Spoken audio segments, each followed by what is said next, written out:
I'd like to thank the Global Bioimaging team very much for the opportunity to speak with you all today about the virtual microscopy training resources that I've been developing at UMass Chan. You'll forgive me if I stumble a little bit over our name. It just changed this week. So we went from being UMass Medical School to UMass Chan, and it's tripping us all up still a little bit.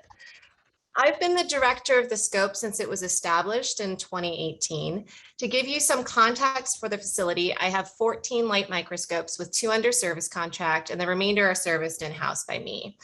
I'm the director with no additional technical or support staff. We have about 60 annual users, and I do about 55 trainings per year. So I see a lot of turnover in my user base. The user base consists primarily of graduate students, postdocs, and technicians. Any undergraduate users come from outside institutions. There is no engineering or physics department at UMass Chan, which means my users do not tend to try to solve problems with the systems themselves, which can be a good thing. But it also means that there's a limited amount of interest in understanding the fundamental principles that underlie most advanced imaging techniques. So this is something I've had to keep in the forefront of my mind when developing training for my particular user base. Research at UMass Chan is primarily biology focused with a heavy emphasis on human diseases. And at the university, there's a significant history of research groups, both using and developing advanced microscopy techniques, but that knowledge has tended to be quite siloed in these individual groups and not distributed across the university as effectively as would be good for the research community as a whole. So one of my main goals as the core director is to increase the utilization of microscopy approaches for groups across the entire institution through user education, increased access to advanced instrumentation in the facility itself, and research collaborations with me in the facility as director. I have a wide variety of instruments that cover a large range of optical approaches, from super resolution to FCS to multiphoton, and I support instruments up to biosafety level 3. And we do handle pathogenic viruses in our BSL-3 facility. So I do have some thoughts about how one can effectively handle remote imaging of those sorts of live specimens, which we can talk about later. So I have a lot of different topics to cover when doing training and producing training materials. This timeline will give you an idea of the time frame over which I developed and rolled out our current online training portfolio. In mid-March, the university shut down for all operations except for SARS-CoV-2 research back in 2020. So the scope was closed to everyone except our virologists. And then I reopened at the end of May to trained users only, and I immediately implemented virtual tech support via Splashtop, remote desktop viewing and control software.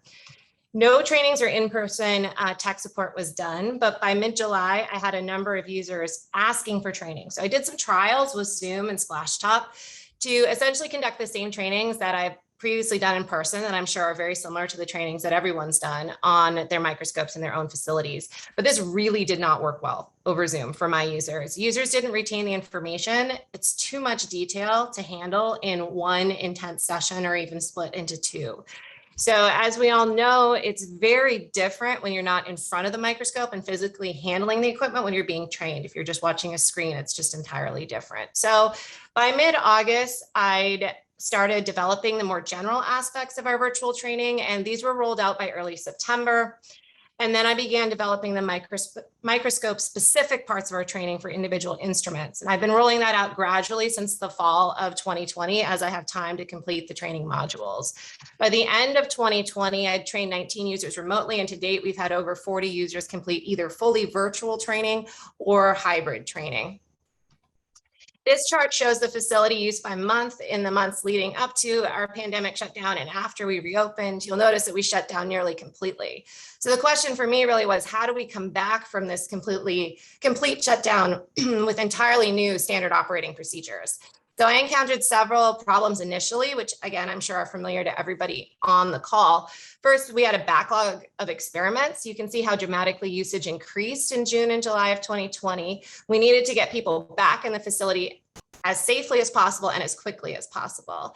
And we had to implement all of our new infection control SOPs. So all users needed to be aware of these protocol changes, and I had to enforce these changes. Third, there was a high demand for training for new users to help clear this experimental backlog that built up over the 8 weeks we were shut down. And finally, fourth, previously trained users were really rusty due to the shutdown because they'd lost some of those skills and they needed an additional amount of tech support to bring them back up to their pre-pandemic level. So since no in-person technical support was allowed in the microscope rooms itself in the facility at that time, I moved quickly to implement SplashTop, which is a remote access and control program on all of our computers. It's similar to TeamViewer. This screenshot shows a SplashTop session in progress on our SP8. So here I'm looking at the microscope control screen and I'm able to chat with the user through the chat window on the side. SplashTop allows me to log into any of the scope computers at any time, even our Linux, running Delta Vision system. So that was an advantage and was one of the reasons that we picked this software. For the Delta Vision users or anything that's Linux based, the user chat has to be handled a little bit differently. So that's one caveat to SplashTop because that particular feature is not integrated fully into the app yet. We use GChat in that case to communicate while viewing the screen through SplashTop. So I had to consider a few issues when choosing a remote access platform in addition to cost, of course. In the US, at least, SplashTop is about 1/3 the cost of TeamViewer, so that was really significant for us.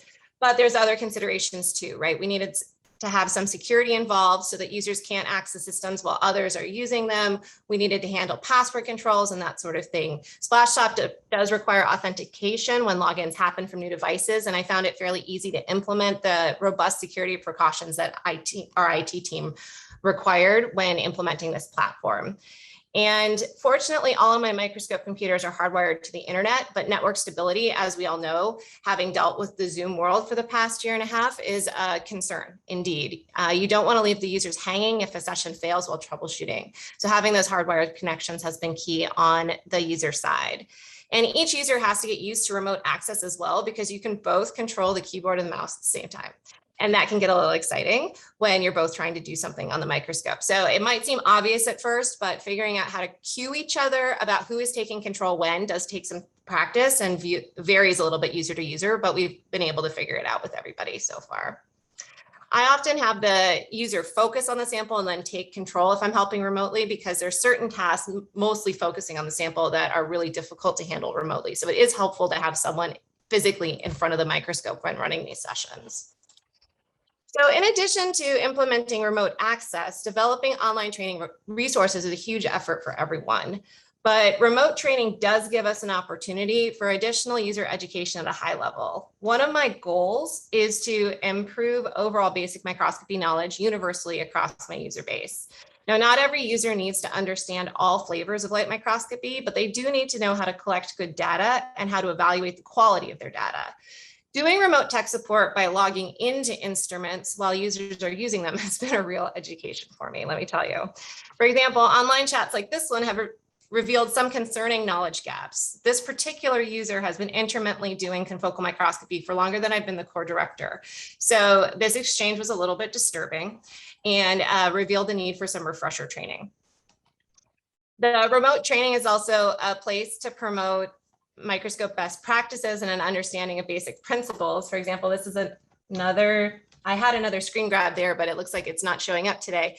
But it showed on my Leica SP8 that someone had centered their detector detection window directly over the excitation line, which is something that you can do, unfortunately, on those systems. And so that was a situation where I logged in remotely and assisted the user and saw what they were doing, but I can't be physically present on the instruments at all times, kind of monitoring what's happening and making sure that users aren't making those sorts of mistakes. So the remote training provides really good resources for preventing some of that from happening. This is what I was showing here. So you can see how the detector is centered very nicely over the excitation line. So it's going to be very interesting to see what that data looks like. So the reference materials that answer frequent questions also save my time as a single staff member in a core facility with a number of microscopes. Having these resources available on the website for users to refer back to means that I can direct common questions that way, and also they can go to those resources first, believe it or not, before they contact the core staff directly.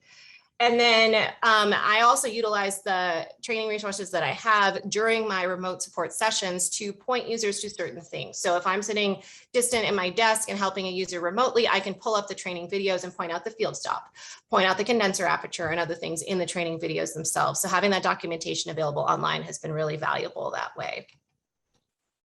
So when developing these materials, it's really important, or at least it was for me, to keep in mind the facility users who are the audience for everything that we're producing. So I think of all imaging core facility users as existing on a spectrum between I just want to push a button and get my images, and I can take the microscope and apart and fix it without help if I wanted to. And so the scope users are graduate students, postdocs, and technicians who are focused on getting their images to support their other experiments. So they fall kind of here on the spectrum. Without an engineering or physics department at UMass, I don't run into many users who are interested in learning about the optical configuration of the equipment as much as I would like them to be. So I deliberately developed my training materials with that in mind. As a trained physicist and biophysicist, that meant setting aside some of the fundamentals of optics and focusing instead on exactly what people needed to know to get good data. My general user training heavily features examples of poor quality images resulting from sample preparation errors to drive home the importance of careful experimental planning, understanding the capabilities of the microscope, attention to sample prep, proper controls, and the usefulness of running pilot experiments. So I also kept in mind that the scope has very few high volume users.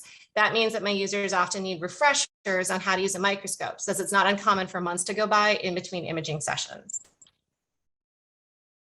So when coming up with the training, I first developed a list of things that all users need to know to utilize the facility as shown here. And everything that's on the admin side about the facility, why, how, and why you need to acknowledge the facility in your publications, and what instrumentation we have available are some examples of the topics that I try to cover for all users to increase their familiarity with the resources that they have available. And then I also have a list of things that I think all users should know in addition to what they need to know. And I decided that I wanted to highlight with this list several areas, including how to correctly design an imaging experiment. Also, a basic understanding of the advantages and disadvantages of their imaging approach. Anyone using a confocal should at minimum know why they are using a confocal instead of a wide field microscope, for example. And they also need to know what information is essential to include when writing their methods. And then finally, all users should know how to evaluate their imaging data quality. This is something they'll need to do with reviewing papers for the rest of their careers. So this is the initial virtual training workflow that I implemented in the scope facility. There are separate sections that each have several video modules associated with them. The first section covers important information about the facility. The second covers microscopy basics, and then the user moves to microscope specific training that's split into basic and advanced operational modes. All of the training that's been completed to date is available on our website at umassmed.edu/scope/training. So you can explore the resources that we've put up there. What you see here are the general user training for all users. There's 6 of these videos with quizzes at the end to confirm that the users have watched those so we can log training completion. And then here is an example of the microscope specific training. There are 8 basic modules for our Leica SP8 confocal and then 6 additional advanced modules. Because not all users need to know all the advanced module information, I don't require quizzes at the end of those, just at the end of the basic modules. And then in the training workflow, finally, we do a live imaging session on Zoom and Splashtop, typically with the user samples. And then the user does a session that I support virtually using Splashtop. Finally, then at long last, they image on their own with the ability to contact me for technical support when they run into any issues. Luckily, thankfully, these live sessions done on Zoom are no longer required since our distancing restrictions have been relaxed. We'll see how long that lasts. It is a particular challenge to do live trainings via Zoom. You can see from this screen grab, I'm using 2 different cameras, one to show what I'm doing in the microscope body itself, and then the other to show me moving around the system. You can't see the screen of this particular user on this slide, but he's also watching on Splashtop too. And I try to give the users a chance to control the microscope remotely during these trainings to give them a little bit more familiarity with the system when they're on their own. So how do these modules all go together? I have 3 different types included in the training. Some are narrated videos that include entirely original content. These are mostly specific to my facility itself and the more unique instruments that I have. And then there are presentations that incorporate existing video content. I relied heavily on Jennifer Waters' microcourse videos to capture critical information that I felt was really important for all of my users. And then I also have incorporate some videos from some of the microscope manufacturers if available. I try to incorporate as many different materials from different sources as I can, because changing the narrator and the presentation style periodically during the training will help with knowledge retention. And incorporating existing material is also significantly faster than making all my own content. And then finally, there are some microscope operations that are just easiest to show in a live format. So I simply record those videos while narrating like I would during an in-person training. I usually use my cell phone for that. Putting together online training like this is a huge amount of work up front, but I do believe it's going to help us all going forward. Tailoring the content to our users rather than pointing them towards more general overviews about microscopy can help with their retention of critical information and gives them a resource to return to repeatedly. Being able to track user compliance has been essential for us and confirm that they've completed user training. And I've also found that this process helps me identify users that will need more assistance early on. For example, if they have trouble following the training procedures as detailed on the website, chances are they're going to need more help with the microscopes when trying to image independently, and I can flag people for that. My experienced users that only utilize the facility periodically are finding the videos also to be quite helpful resources. And believe it or not, they started to check the website first before asking me for help, and that's saving a considerable amount of time. So what's next for the training? Ultimately, I'm planning to incorporate additional modules about each training approach to give a more complete flow to these individual courses. For example, someone who wants to do confocal would do the general training and then a module or two about the confocal principle and the capabilities of the various confocals in the core before completing the microscope specific training. And my hope is by easing people into that, we'll get more uptake on the learning about the actual optical configurations of the instrumentation. The training that I've detailed here so far really focuses on user operated microscopes. For several years, I've been working to diversify the business model of my core facility to ensure a more reliable revenue stream. And this year I've introduced 3 new microscopes to the facility, all of which are imaging service instruments. And these are our 2 tissue gnostic slide scanning systems and our VisGen Alpha Marefish microscope. So I'm working to provide users with these microscopes the opportunity to get high quality imaging data without investing a significant amount of time in learning to use the microscope. This is both good and bad. User education is still important here, and my next initiatives are going to be focused on developing the materials necessary to ensure that imaging service users understand a few things about the microscopes, even if they aren't actually using the systems themselves. So to plan this next round of training materials, I'm returning to the questions I asked originally. What do imaging service users need to know, and what should they know to get good data? There are some differences here from my original approach, and I'm still thinking about the most effective teaching approaches to convey this information to a different user base with different goals for microscopy. So I'll be really curious about the community's input on this front. Despite not using the microscopes themselves, there's a lot that users should still know about microscopy. And I wanted to wrap up by talking about where I think virtual resources may go over the next 5 years. Now, my experience is grounded very uniquely in my core facility itself. But what I see at my institution is that we have a number of different tiers of microscopists and users of imaging equipment. And I'm hoping that we will work together as a community to develop training resources that move from universal to expert across these tiers. So it's my personal belief that all scientists should have sufficient education in imaging approaches in microscopy to be able to critically evaluate imaging data in papers that they're reviewing. And that's a real fundamental part of science education. Then for a novice core facility users, my goal is to have them able to understand microscopy basics and be able to properly design a controlled imaging experiment, ideally being able to output then data that's of sufficient quality for quantitative analysis. And then I have, advanced users like we all have that are able to understand and implement advanced techniques. And the goal with training is to support that and support the uptake of these different microscopy approaches, and also get these users to be able to independently perform their own image analysis. And then finally, there's us, the expert users, right? And the expert support staff. And we need to be able to provide user support and have the training and education to do that across multiple areas of microscopy and data analysis. And the questions that I see are, how do we really effectively identify knowledge gaps at each tier, both within our own institutions and globally across the community as a whole? And how do we efficiently develop effective training materials for each tier? And these are questions I don't have the answers to, but I'm hoping that as we work together as a community, we may be able to get there.